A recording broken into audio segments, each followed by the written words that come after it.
नमस्कार, मैं विमलेंदु चैतन्य और आप देख रहे हैं अब तक बिहार। चैतन्य कम्युनिकेशंस के समाचार प्रभाग में आपका स्वागत है। आइए चलते हैं आज की पहली खबर की ओर। विष्णु की नगरी और मोक्ष की भूमि गया जी में पिंडदान तर्पण का अलग ही महत्व है। पितरों की मुक्ति के लिए इन दिनों पिंडदान तर्पण विधि और श्राद्ध कर्म किए जाते हैं। पितृपक्ष में परलोक गए पूर्वजों को पृथ्वी पर अपने परिवार के लोगों से मिलने का अवसर प्राप्त होता है और वह पिंडदान श्राद्ध कर्म करने की इच्छा से अपनी संतान के पास रहते हैं। वैसे तो पिंडदान व श्राद्ध कर्म करने के लिए देश भर में 55 स्थानों को महत्वपूर्ण माना गया है, लेकिन बिहार का गया तीर्थ सर्वोपरि है। तर्पण विधि और पिंडदान करने से पितरों को शक्ति मिलती है और वह शक्ति परलोक जाने में पितरों की मदद करती है, जहां से वह परिवार का कल्याण करते हैं। गया में पिंडदान करने से आत्मा को मोक्ष की प्राप्ति होती है, इसलिए इस स्थान को मोक्ष स्थली भी कहा जाता है। गया में भगवान विष्णु स्वयं पितृदेव के रूप में निवास करते हैं। गया में श्राद्ध कर्म और तर्पण विधि करने से कुछ शेष नहीं रह जाता और व्यक्ति पितृ ऋण से मुक्त हो जाता है। इसी क्रम में एक ऐसे शख्स जिन्होंने तेलंगाना से गया जी आकर पिंडदान किया, आइए जानते हैं उनके बारे में। जी हाँ, जन्म दिया है देवकी ने, पालेगी यशोदा माई, बधाई हो बधाई, जन्मे है कृष्ण कन्हाई।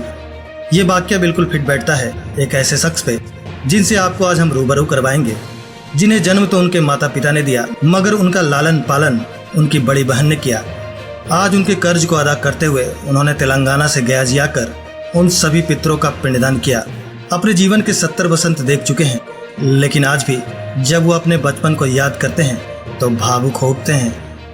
सर, गया जी आगमन हुआ, स्वागत है आपका गया जी में। पहली बार आना हो रहा है? जी हाँ, पहली बार। किनका पिंडदान करने के लिए आए हैं? हमारे पितृ है, मेरे पिताजी है, इन लोगों का तो करना ही था। अच्छा। तो उसके साथ में मुझे पाले हुए पेरेंट्स को उन लोगों का भी पितृ प्रदान करना था। अच्छा, आपको जिन्होंने पाला जी, उनका पिंडदान करने के लिए आए हैं? जी हाँ, वो उन लोगों का भी करना था। अच्छा, वेरी गुड। कौन थे वो जिन्होंने आपको पाला था? हाँ, वो एक तो मेरे मुझे बायोलॉजिकल पेरेंट्स जो बोलते हैं, वो आप हिंदी में क्या हमको डायरेक्ट बोलते हैं, आया नहीं। तो बायोलॉजिकल पेरेंट्स तो मेरे थे ही थे, और हम लोग 5 बच्चे थे हमारे पेरेंट्स के। उसमें बड़ी बेटी जो है उनको बच्चे नहीं हुए, पुत्र पुत्री कुछ भी नहीं थे। तो लोग मुझे पाल लिए, पाल लेने की वजह से मैं उनका बेटा बन गया। तो उन्होंने पाल के पढ़ा करके पढ़ाए, नौकरी भी करे तक उनके साथ था। उसके बाद भी शादी कर दी। बस वैसे हमारी जिम्मेदारी बनती कि पिंड प्रदान करना ही चाहिए, दोनों का भी। हमको बिहार के बारे में ज़्यादा अच्छा इम्प्रेशन नहीं था। हमको वैसा उधर प्रोजेक्ट करे शायद, पता नहीं। तो बिहार के बारे में अच्छा इम्प्रेशन नहीं था, मगर यहाँ आके देखने के बाद में वैसा नहीं है जो हमारा इम्प्रेशन है।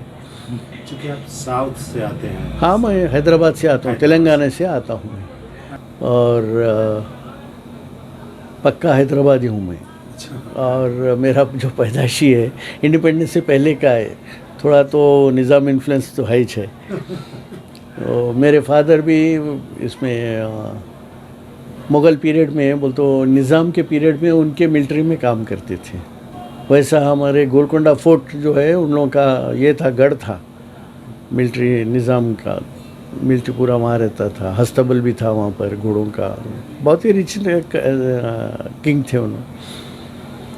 तो मेरे ग्रैंड पेरेंट्स तो उस ज़माने में बहुत खुश थे। मैं थोड़ा बड़ा होने के बाद में मेरी बहना जो है मुझे पाल ली, जिसको बच्चे नहीं थे, मेरी बड़ी बहन। तो उन्होंने पाल लेने के बाद में फिर मैं उनका बेटा बन गया। अब उन्होंने पढ़ाई कराए, बड़े हो गए। उसके बाद में उनके साथ काबिल हो गया, जॉब करना शुरू कर रहा है, शादी भी वही अरेंज करे। हालांकि मेरे पेरेंट्स है तभी भी थे, शादी के खुद भी थे। ठीक है, 2 पेरेंट्स का हमें सौभाग्य मिला। वो करते करते मैं अब चूँकि अब मेरे दोनों भी पेरेंट्स काफ़ी उम्र के थे, ओल्ड एज। मैं मदन मोहन है, मेरा सरनेम जो है ईश्वरी है। ईश्वरी, ईश्वर भक्त है हमारे पेरेंट्स, तो हम लोग अभी वैसे होते होते ईश्वरी चला गया। ठीक है, थैंक यू, धन्यवाद।